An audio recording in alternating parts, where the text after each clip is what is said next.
dengan berdoa. Silakan ketua kelasnya pimpin doa terlebih dahulu. Siap.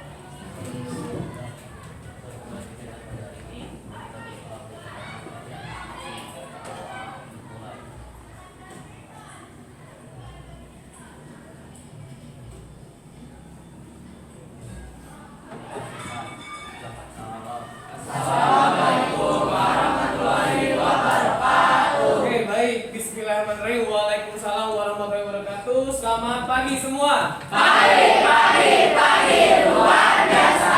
Oke, apa kabar hari ini? Alhamdulillah, luar biasa. Allahu Akbar. Sehat ya semuanya ya. Baik, sebelum memulai kegiatan hari ini, saya akan mengabsensi terlebih dahulu kehadiran kalian. Abdul Rahmat, Hadir, Pak. oke. Ahmad Fauzi, Alfa, Anggun, Anindya, Aulia. Baik, sebelum saya masuk ke materi hari ini, saya ingin mengulas kembali materi minggu lalu. Kira-kira kalian masih hafal nggak?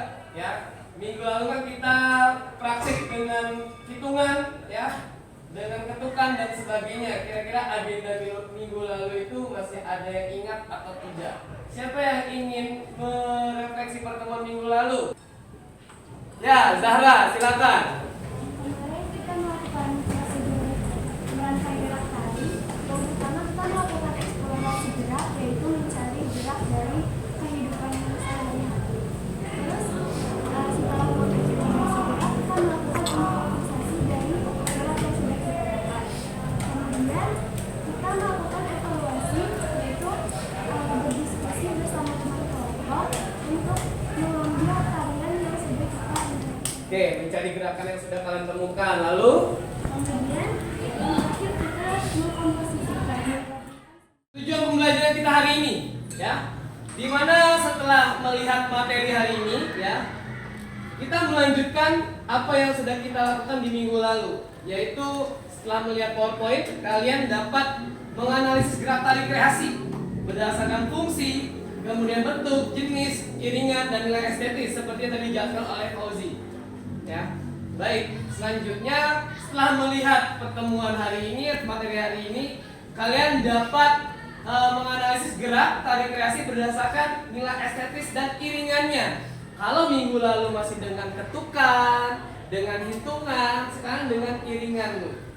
Iringan apa? Iringan yang kalian temukan untuk tarian kalian nanti. Ini untuk materi hari ini, mengenai fungsi, bentuk, dan jenis, nilai estetis tari, dan terakhir berkarya tari kreasi berdasarkan iringan. Ya. Yang pertama, fungsi tari. Ya. Saya mengambil satu tokoh tari yang sudah cukup terkenal, yaitu Jazuli. Ya. Dalam bukunya tahun 1994 halaman 43, di mana Jazuli menggolongkan fungsi tari menjadi 4 bagian. Yang pertama yaitu sebagai upacara, yang kedua sebagai hiburan, kemudian sebagai pertunjukan, dan yang terakhir sebagai media pembelajaran. Yang pertama, fungsi tari sebagai upacara. Saya minta tolong dibacakan, Iren, fungsi tari sebagai media upacara. Silakan. Tari sebagai media upacara, media persembahan kemudian terhadap kekuatan gaib yang banyak digunakan oleh masyarakat yang memiliki kepercayaan animisme atau makhluk gaib, dinamisme atau benda-benda yang mempunyai kekuatan, dan tradisme. Fungsi tari sebagai satu upacara dibedakan menjadi 3, yaitu upacara keagamaan, upacara alamiah, upacara kehidupan manusia. Nah, fungsi upacara dibagi lagi jadi 3. Yang pertama sebagai fungsi upacara keagamaan, kemudian ada upacara alamiah, dan terakhir upacara kehidupan manusia. Nah, tari buyung ini ditampilkan di upacara Seren Tahun. Ya. Maksudnya apa? Upacara alamiah ketika fenomena alam, misalkan panennya melimpah ruah, ya kan, hasil panennya berhasil. Tujuannya apa? Nah, dari tujuan mereka melakukan upacara seperti ini, ada rasa wujud syukurnya. rasa berterima kasihnya. Fungsi tari sebagai hiburan. Anggun, saya minta tolong dibacakan. Fungsi tari sebagai hiburan, tari yang disajikan dititik beratkan bukan pada keindahan geraknya, melainkan pada segi hiburan. Dimaksudkan untuk memeriahkan atau merayakan suatu pertemuan. Oke, biasanya tarian ini ditampilkan untuk menghibur. Yang menghibur siapa? Para tamu, penonton dan sebagainya. Oke, baik, tari Bajinor Kahok ini merupakan tarian perkembangan tari Jaipong, ya. Di mana tarian ini biasanya ditampilkan ketika ada acara-acara penyambutan tamu, ya, festival dan sebagainya. Kalau tadi untuk hiburan, ini yang berikutnya sebagai tontonan. Oh, bedanya apa hiburan dan tontonan? Baik, ini saya bacakan. Tari pertunjukan adalah tari ini disajikan untuk memperoleh tanggapan atau apresiasi dari si penontonnya. Biasanya lebih terkonsep, ya. Biasanya ditampilkan di gedung-gedung atau pertunjukan atau di tempat panggung prosenium, ya, di mana ada jarak antara penonton dengan penari, ya. Biasanya penampilannya lebih terkonsep, lebih dititik beratkan ke apa ya? Hasil dari pertunjukan tersebut. Kemudian bertujuan untuk memberikan pengalaman estetis kepada penontonnya. Contohnya, ini ada satu tarian yang dimana ditampilkan ketika pertunjukan folklore festival juga sama, ya.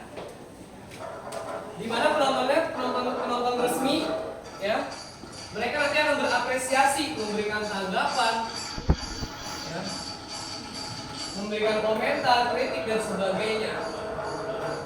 Seperti ini biasanya tampilnya di atas panggung prosenium. Karena dari yang tadi sebagai hiburan, upacara, tontonan, itu sudah bisa menjadi media pendidikan buat kalian. Karena fungsi tari menurut pendidikan adalah tari sebagai media pendidikan, yaitu tari yang bersifat mengembangkan kepekaan estetis melalui kegiatan berapresiasi dan pengalaman berkarya kreatif. Ada bentuk dan jenis tari. Bentuk dan jenis tari dibagi menjadi 3, ya. Yang pertama ada tari rakyat, kedua ada tari klasik, dan terakhir ada tari kreasi baru. Tari rakyat, tari yang berkembang di lingkungan masyarakat lokal, berkembang di masyarakat setempat. Misalkan ya di Kalimantan, dari Kalimantan ya berkembang tarian tersebut di Kalimantan, di Jawa tarian tersebut berkembang di Jawa, ya. Kemudian hidup dan berkembang secara turun-temurun. Contohnya ada tari hudok, ya, yang berasal dari Kalimantan, tari tayub, tari gantar dan sebagainya. Berikutnya ada tari klasik. Tari yang berkembang di keraton atau di istana atau di kerajaan, memiliki pakem-pakem tertentu dan nilai estetis yang tinggi, ya. Dari gerakannya baku, ya. Ada nilai-nilai estetisnya, ada nilai-nilai keindahannya dari gerakan tersebut, ya. Tidak bisa dikembangkan begitu saja. Kemudian contohnya seperti tari bedaya, tari gambyong dan sebagainya. Kalau di Sunda ada tari kandagan, ya. Kalau di Jakarta ada tari topeng tunggal, ya, di mana gerakannya sudah ada urutannya, pakem-pakemnya. Kamu membawakannya sesuai dengan tarian tersebut. Bahkan ada tarian tersebut yang memiliki ritual, ya, sebelum ditampilkan.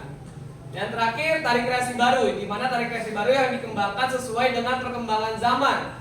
Namun pada dasarnya tidak menghilangkan nilai-nilai tradisi itu sendiri. Apa yang terjadi misalkan ketika sedang terjadi di zaman itu dibuatkan sebuah tarian, tapi pakem-pakemnya dari pakem-pakem tradisional, ragam geraknya. Contoh misalkan ketika kalian ingin membuat tari kreasi tentang nelayan yang ingin pergi berlayar, misalkan gerak tari Betawi, ya, mengambil gerakannya seperti ini, misalkan 1, 2, 3, 4, misalkan 5, 6, ambil layar 7, 8. Nah, gerakannya tetap ada gerakan tradisionalnya, tapi ada beberapa gerak yang mengembangkan dari kehidupan sehari-hari. Berikutnya ada nilai estetis dalam sebuah tarian, ya. Biasanya mungkin kalian sering dengar yang namanya wirama, wirasa, wiraga. Bahkan ada satu lagi yang kalian lupa, wirupa, ya. Nah, biasanya ini digunakan untuk penilaian, ya, berkaitan dengan estetis, keindahan. Nah, biasanya jadikan patokan untuk penilaian, ya, entah itu untuk lomba-lomba, pengambilan nilai dan sebagainya. Yang pertama ada wiraga. Kompetensi menari meliputi dari keterampilan menari, dari hafalan gerak, ya, intensitas geraknya, kemudian ketuntasan gerak dan keindahan dari gerakan yang kalian bawakan. Berikutnya ada wirama, kesesuaian dengan keserasian gerakan dengan musik, dengan iramanya, dengan temponya. Ya. Yang terakhir wirasa, ekspresi yang ditampilkan oleh penari, penjiwaannya. Ada satu lagi tambahan, wirupa, penampilan penari dari ujung kepala sampai ujung kaki. Apa yang dia gunakan, kostumnya, make upnya, tata riasnya, ya, wujud dari tarian tersebut atau dari si penarinya tersebut. Jogja, kotaku tercinta, ramah dan santun. Nah, kalau kalian lihat, kalau misalkan temponya cepat, gerakannya pun juga dengan gerakan cepat. Jogja, kotaku tercinta. Wiraga dari gerakannya, hafalannya mereka bergerak, teknik mereka bergerak, ya, ketuntasan ketika mereka bergerak, gerakannya sampai selesai, nggak setengah-setengah. Kemudian wirama, temponya sesuai gerak dengan tempo, ekspresi ketika mereka menari ketakutan dan sebagainya. Nah, wirupa, penampilan penarinya, ya, mulai dari aksesoris yang mereka pakai, kemudian kostumnya, make upnya. Contoh permainan dari apa? Properti yang mereka gunakan, ya. Iringan pada tari memiliki fungsi sebagai yang pertama, sebagai iringan penyaji tarian tersebut. Ketika tariannya tampil sebagai iringan si tariannya tersebut. Kemudian menambahkan semarak dan dinamis tarian tersebut, mulai dari temponya, gerakan rampak seperti apa, diiringi lagunya tersebut, ya.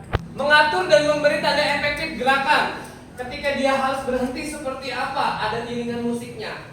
Ya, kalau misalkan di Jawa mungkin ditandai dengan gong selesai tariannya, atau gong berubah tempo menjadi cepat. Ya, oke, kemudian sebagai pengendali dan pemberi tanda perubahan bentuk tari.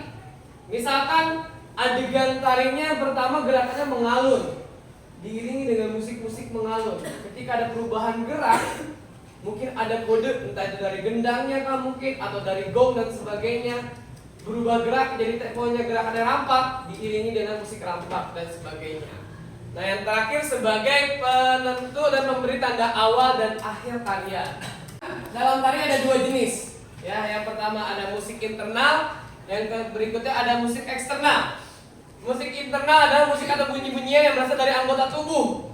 Contohnya seperti tepukan tangan, hentakan kaki, mungkin jentikan jari, vokal kalian, tari saman, dari vokal, hentakan tangan, tepukan tangan, jentikan tangan, ya.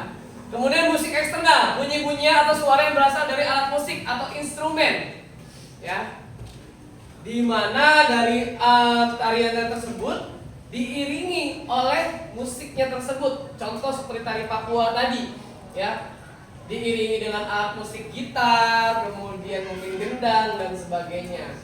Sampai sini jelas dan paham? Nah, agar lebih jelas, kita akan mempraktekkan sedikit, ya, gerakan. Kita coba untuk